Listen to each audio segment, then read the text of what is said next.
హరిః ఓం శ్రీ గురుభ్యో నమః. హరిః ఓం. కార్యం కారణం ఈశ్వరుడే అనే స్వామివారి బోధ నుండి ప్రకాశమే నేను అనే నిర్ణయం ఎలా కలుగుతుంది తెలుసుకుందాము. ఆత్మవిచారణ బంధం అంటే ఏమిటి దగ్గర ప్రారంభమవుతుంది. కోహం బంధః, బంధించబడిన వాడు ఎవడు, బంధం ఎవరికి, బంధం అనగా ఏమి, ఈ 3 ప్రశ్నలు వేసుకోవాలి. ఎందుకని? కర్త ఉన్నాడు కదా. ఇప్పుడు మరి ప్రశ్నలు వాడిని వేశాను కాబట్టి బంధం ఎవరికి? కర్తకే. అంతేనా కాదా? అటాచ్మెంట్స్ అన్నీ ఎవరికి? కర్తకే.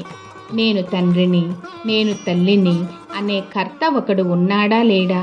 కాబట్టి పిల్లల మీద అటాచ్మెంట్ ఎవరికి ఉంటుంది?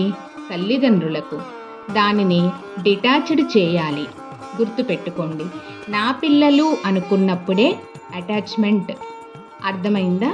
కాబట్టి కర్త ఉండాలి, నాది అనే సంబంధం ఉండాలి. రెండూ కలిపితే ఏమయ్యింది? బంధం అయ్యింది. రెండూ కలిపితేనే, దేనికి దానికి విడిగా ఏదీ కాదు. గుర్తుపెట్టుకోవాలి. ఈ రెండూ కలిపాము, నేను నాది రెండూ కలిపాము. కలిపినప్పుడు ఏమయ్యింది? దానికి ఒక పేరు పెట్టాము, బంధం. ఈ బంధం నీకు నాకు కాదు, సకల జీవరాశులకు.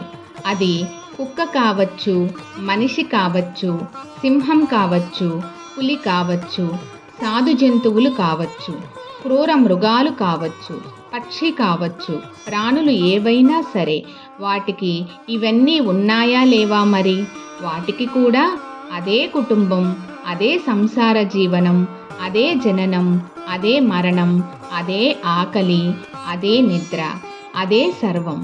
అవునా కాదా? నేను నాది చేత నీ జ్ఞానం పరిమితించబడడం. నీ జ్ఞానం పరిమితించబడింది. ఎవరు పరిమితించుకోమని అన్నారు నిన్ను? ఈ శరీరానికి 9 వాకిళ్ళు ఇచ్చాడు. ఈ 9 వాకిళ్లను ఇప్పుడు ఏమి చేయాలి? ముయ్యాలి. తెరుస్తున్నాము మనము. తెరిస్తే ఏమయ్యింది? మన లోపల ఉన్న ప్రకాశము ఆ ద్వారముల ద్వారా ప్రపంచం మీద పడి, ప్రపంచము ప్రతిబింబించి, భాసించి, నీకు ప్రపంచము కనబడి, దాని మీద నీవు ఆకర్షితమై ఆ ప్రపంచాన్ని భోగిస్తూ నేను నాది అనే భ్రాంతిని పొందావు బహిర్ముఖమైనప్పుడు. అంతేగా? అదే లోపలికి మునిగావు. అప్పుడు అంతర్ముఖమైతే లోపల ఏముంది? ప్రకాశం. నీ బయట ఏముంది? ప్రకాశం. ఉన్నది ప్రకాశమే అనే నిర్ణయానికి నువ్వు వచ్చావు ఇప్పుడు.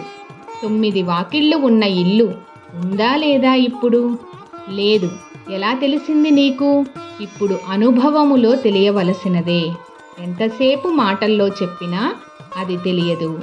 హరిః ఓం శ్రీ గురుభ్యో నమః. హరిః ఓం.